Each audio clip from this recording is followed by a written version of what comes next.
चांद के गुरुत्वाकर्षण के अंदर आप घुस गए, उस ऑर्बिट स्पेस में घुसे। इस प्रक्रिया में समय ज्यादा लगता है, लेकिन क्या इससे ईंधन बचता है? क्या क्या रीजन है कि इसको यूज किया गया एल्मा? जी बिल्कुल, इससे हमारे ईंधन की बचत होती है। क्या होता है, जब हमारी जो ग्रेविटी होती है, हमारा जो एलिप्टिकल ऑर्बिट होता है, एलिप्टिकल बेसिकली क्या होता है, जो हमारी अर्थ है वो एग्जैक्टली सेंटर में नहीं है। सर्कुलर और एलिप्स में ये डिफरेंस है। अगर हम सेंटर की बात करें, सर्कल में इक्वल डिस्टेंस पे होता है जो ऑर्बिट होता है, और एलिप्टिकल में क्या होता है, डिस्टेंस वेरी करता रहता है, कभी पास होता है, अंडाकार जैसा होता है एग्जैक्टली। तो हम क्या करते हैं, उसको बार बार राउंड देते हैं। कभी वो पेरिजी पे होता है, पास वाली साइड होता है, कभी वो एपोजी पे होता है, दूर वाली साइड। तो हम क्या करते हैं, कभी फ्यूल ऑन ऑफ से, जब वो दूर वाली साइड होगा ऑब्वियसली, तो हम उसको बूस्टर की तरह यूज करेंगे और हम अपना फ्यूल ऑफ कर लेंगे। तो इस वजह से हम अपना ईंधन काफी हद तक इस पर्टिकुलर प्रक्रिया से सेव कर पाते हैं। और पता लगा कि हम घुमा रहे हैं इसको एक तरीके से कि पृथ्वी जो है इस ऑर्बिट, इस पूरे मॉड्यूल को घुमा रही थी और फिर फेंका और फिर वहां चांद की तरफ आपको कैच करना पड़ा। स्टेप वाइज वो धीरे धीरे, ऐसा नहीं होता कि एट वंस उसको इतना ज्यादा फ्यूल एनर्जी चाहिए, इतना ज्यादा फ्यूल और इतना ज्यादा एनर्जी चाहिए कि एट वंस वो ग्रेविटी से बाहर जाए।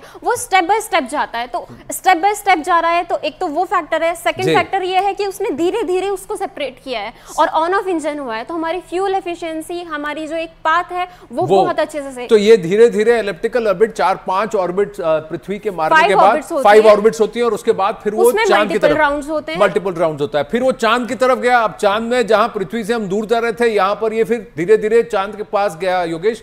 लेकिन इस बार अगर हम देखें तो ये विक्रम लैंडर हॉरिजॉन्टल पोजीशन पे है। इसको हॉरिजॉन्टल से वर्टिकल होना पड़ेगा उन्हीं 15 मिनट में लैंडिंग से पहले, तब ताकि ये टांग तो गिरे तो भी टांगों पर ऐसा वाला होगा।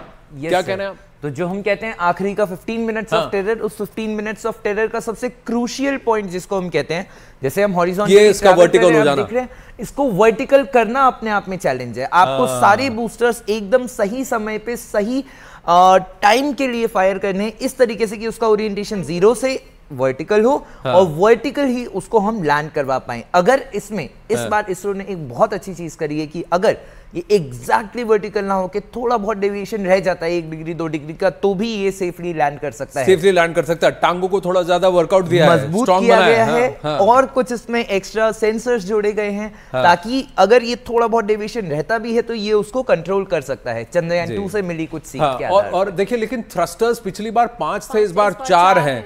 तो वो तो यानी कि आपको लग रहा है कि फायर पावर कम कर दिया है कि फिर उसके डिजाइन में थोड़ा अल्टरेशन? इसके डिजाइन में थोड़ा सा चेंज है। अगर हम कहते हैं थ्रस्टर्स 4 हैं, लेकिन उन 4 की पावर, पिछली बार को 480 न्यूटन का एक थ्रस्टर था, इस बार 700 प्लस न्यूटन का वो पावर तो कम से कम ऑलमोस्ट दुगुना कर दिया, हर थ्रस्टर का कर दिया गया है। दूसरा, इससे हमें फायदा ये मिलेगा, हमारा कंट्रोल बेटर हो जाता है। जब लैंडिंग होगा उस समय पे ज्यादा धूल ना उड़ के हमारे पास काफी जल्दी से इजीली वो लैंड कर पाएगा। ये कैसे आप समझेंगे, क्योंकि चांद पर तो हवा नहीं है, तो कितनी धूल उड़ेगी और वहां साउंड भी नहीं है ना? तो कितनी धूल उड़ेगी और थ्रस्टर से कितना वहां पर शेक होगा, इसका कैसे अनुमान लगाया जा सकता है? इन सभी चीजों के लिए सर इसमें सेंसर्स, कैमरा, दोनों चीजें लगाए गए हैं। सेंसर्स के थ्रू हमारे तो पास ये सेंसर है और थोड़ा वो हवर करेगा ऊपर। हवर करने के बाद हमारे पास कुछ इंफॉर्मेशन भी आएगा, प्लस कुछ कैमरास के थ्रू हमारे पास पिक्चर्स भी आती रहेंगी। पिक्चर्स भी आती रहेंगी। और जब तक पूरा डस्ट काम नहीं हो जाता, हम अपने रोवर को बाहर नहीं सेंड करेंगे, बिकॉज पॉसिबिलिटी है अगर धूल बाहर रही तो हमारे रोवर पूरा डस्ट से कवर हो जाएगा। डस्ट से कवर हो गए तो सेंसर काम नहीं करेंगे और फिर वो उसको पहुंचने वाला भी तो कोई नहीं है वहां पर। तो ये तो, लेकिन एक बात बताइए, ये जो 15 मिनट लास्ट का होगा वो ऑटो पायलट में होगा?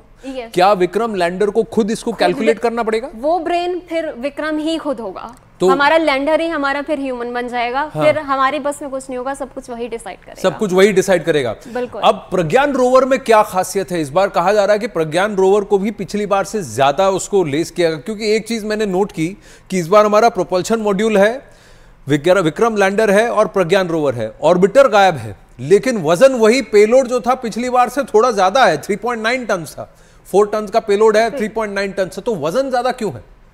तो सर ये एक्स्ट्रा वजन का रीजन है एक्स्ट्रा फ्यूल।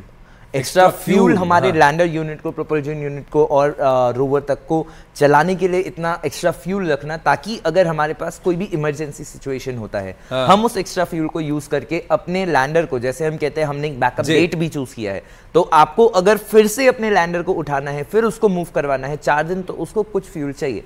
तो वो एक्स्ट्रा फ्यूल रखना, सेंसर्स को एक्स्ट्रा स्ट्रॉन्ग बनाना, एक्स्ट्रा बॉडी वेट ऐड करना, एक्स्ट्रा सेंसर्स और कैमरास ऐड करना, लेकिन पिछली बार के मुकाबले पेलोड्स कम है, यानी कि कंपोनेंट्स जितने हैं वो कम है।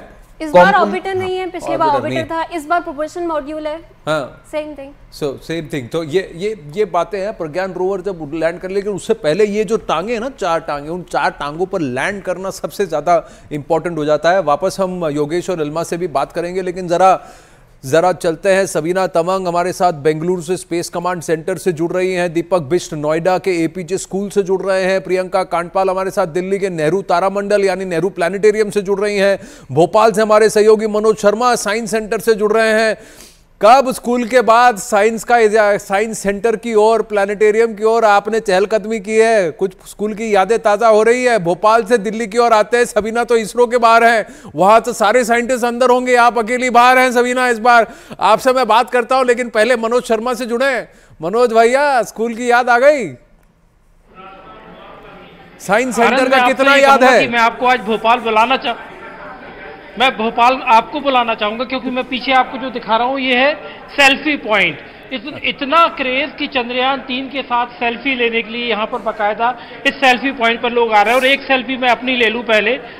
ये देखिए मेरी सेल्फी हो गई, मैं आपको दिखा दूं। देखिए सेल्फी को लेकर क्रेज है, सेल्फी लियो। देखिए यहाँ पर भी सेल्फी का ही क्रेज चल रहा है आनंद। सारे लोग यहाँ पर आकर सेल्फी ले रहे हैं चंद्रयान 3 के साथ। और यहाँ बाकायदा भोपाल के रीजनल साइंस सेंटर में चंद्रयान 3 लैंडर के साथ यहाँ सेल्फी लेने के लिए लोग यहाँ पर आ रहे हैं। तो ये मतलब क्या आज जो सेल्फी है, मतलब शाम के लिए 6:04 का इंतजार बेसब्री से। जी सर, बिल्कुल उसी के लिए सर वेट कर रहे हैं, देखते हैं क्या होता है। वो बहुत अच्छा मतलब लैंडिंग हो जाए, सॉफ्ट लैंडिंग। सर सभी लोग उसी के लिए वेट कर रहे हैं। ये बार बार सब लोग कह रहे हैं ये 15 मिनट्स ऑफ टेरर, आप लोगों को कुछ पता है कि इसको? सर एक्चुअली चंद्रयान 2 के साथ हमारा कम्युनिकेशन टूट गया था। जो हम चाह रहे हैं इसका बिल्कुल ना हो सर, सॉफ्ट लैंडिंग अच्छे से हो जाए, हमारा मिशन सक्सेसफुल हो जाए सर। मिशन सक्सेसफुल इंडिया का।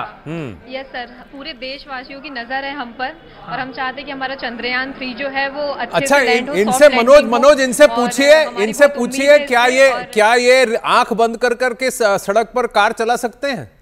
पूछिए इनसे, आंख बंद करके भोपाल की सड़कों पर कार चला सकते हैं? सड़क पर कार चला सकते हो भोपाल की सड़क पर? बिल्कुल नहीं, बिल्कुल। तो फिर हमारे साइंटिस्ट चंद्रयान को कैसे चला रहे हैं? तो सोचो जरा कि पूरा लैंडर, रोवर, उसके बाद पूरा जिस तरह से चंद्रयान 3 की यात्रा है, ये आखिर कैसे मतलब चल कैसे रही है? सर बिकॉज ऑफ हमारे जो साइंटिस्ट हैं उनकी वजह से चल रही है। वो इतने जब से मिशन स्टार्ट हुआ है, वो लोग काफी साइंटिस्ट ऐसे हैं जो घर तक नहीं गए हैं, पूरा ऑफिस में ही वर्क कर रहे हैं, एक एक सेकंड की नजर रखे हुए हैं कि चंद्रयान में क्या एक्टिविटी हो रही है। सर बहुत ज्यादा फोकस है सर, बहुत सारे लोगों की उम्मीद है उस चंद्रयान 3। मुझे लग रहा है एक एक सेकंड पे तो आपकी भी नजर। इस देश के हीरोज हमारे साइंटिस्ट हैं, इसरो के सभी साइंटिस्ट हैं। सबीना तमंग से जानते हैं। सबीना, क्या आपको किसी से बातचीत करने का मौका मिला है? आप बेंगलुरु में उस स्पेस कमांड सेंटर पे मौजूद हैं, वहीं कर्नाटक